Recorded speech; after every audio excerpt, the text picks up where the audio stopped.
Secretary Guajardo. Now, the way this is going to proceed is... Our purpose here, as we have said from the outset, is to make a good agreement even better, and specifically to make improvements that help create jobs and opportunities for middle-class families in all three of our countries.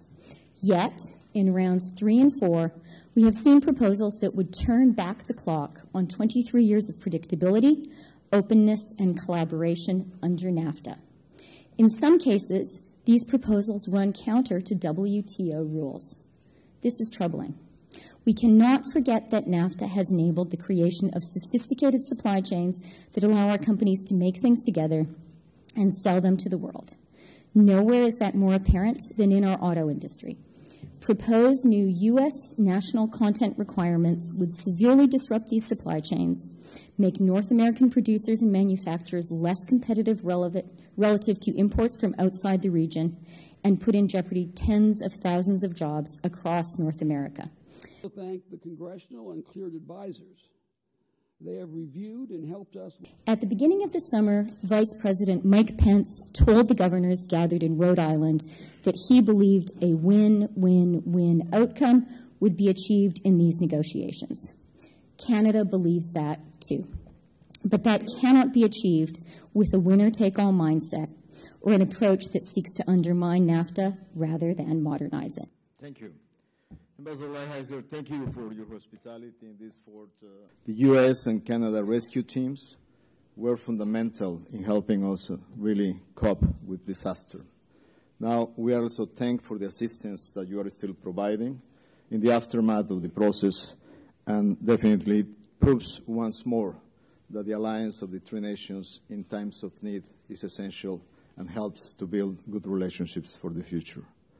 Nearly everyone involved has been working 12-hour days. Mexico will continue working, seeking constructive and creative solutions, and being open to a dialogue. But in order for these efforts of Mexico, the United States, and Canada to be fruitful, we must understand that we all have limits. Despite our current differences, we must ensure that decisions we make today do not come back to haunt us tomorrow. The United States had two objectives in these talks. NAFTA has resulted in a huge trade deficit for the United States and has cost us tens of thousands of manufacturing jobs. The agreement has become very lopsided and needs to be rebalanced.